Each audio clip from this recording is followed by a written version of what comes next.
எவ்வளவு ஆணவம் இருந்தால் இந்த குடும்பம் இந்த வேலையை பார்க்குங்க. யோசிச்சு பாருங்கள். அரசு பணத்தில் எவ்வளோ தெரியுமா? அந்த 134 அடி சிலைக்கு எவ்வளோ தெரியுமா திட்டம் மதிப்பீடு? 80 கோடி ரூபாய்ங்க அந்த பேனா சிலைக்கு. தெரியுமா? திட்டம் அறிவிக்கப்பட்ட உடனேயே கடுமையான சர்ச்சைகள் எழுந்து இது சம்மந்தமாக ஒரு கருத்து கேட்பு கூட்டம்லாம் நடந்துச்சு. அந்த கருத்து கேட்பு கூட்டத்தில் நாம் தமிழர் கட்சியின் தலைமை ஒருங்கிணைப்பாளர் திரு சீமான் போய் கலந்துக்கிட்டு பேசும்போது, பேனா சிலை வச்சா நானே போய் அதை உடைப்பேன் அப்படின்ட்டார். மீனவர்களும் எதிர்ப்பு தெரிவித்தார்கள். இதெல்லாம் வந்த பிறகு சத்தம் போடாமல் இந்த பேனா சிலை திட்டத்தை கம்முன்னு விட்டுட்டாங்க.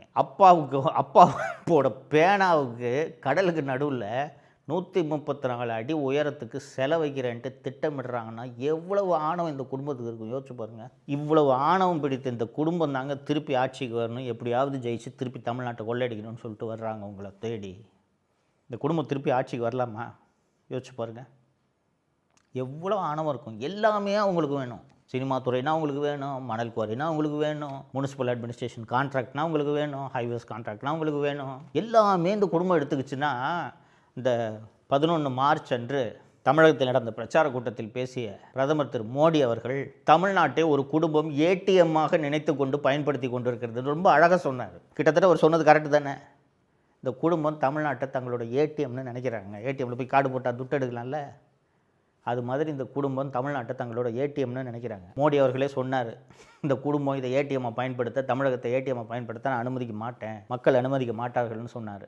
அதை நான் உங்களுக்கு மீண்டும் நினைவுபடுத்த விரும்புகிறேன். தப்பித்தவரை கூட இந்த கொள்ளை கூட்டம், இந்த குடும்பம் ஆட்சிக்கு வந்துவிடக்கூடாது. இதை உறுதி செய்கிறது உங்கள் கையில் தான் இருக்கிறது.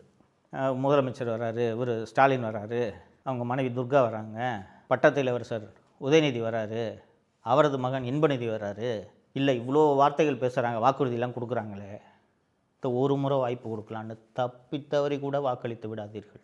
அப்படி தப்பித்தவரை நீங்கள் உதயசூரியனுக்கோ அல்லது திமுக கூட்டணி கட்சிகளுக்கோ வாக்களித்தீர்கள் என்றால் தீராத பாவத்தை செய்தவர்களாகுவீர்கள் என்பதை நான் உங்களுக்கு சொல்லிக்கொள்ள விரும்புகிறேன்.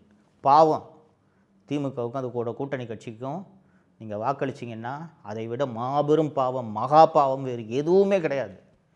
இதை மனசில் வச்சுக்கிட்டு தேர்தல் என்று நல்ல முடிவை எடுங்கள்.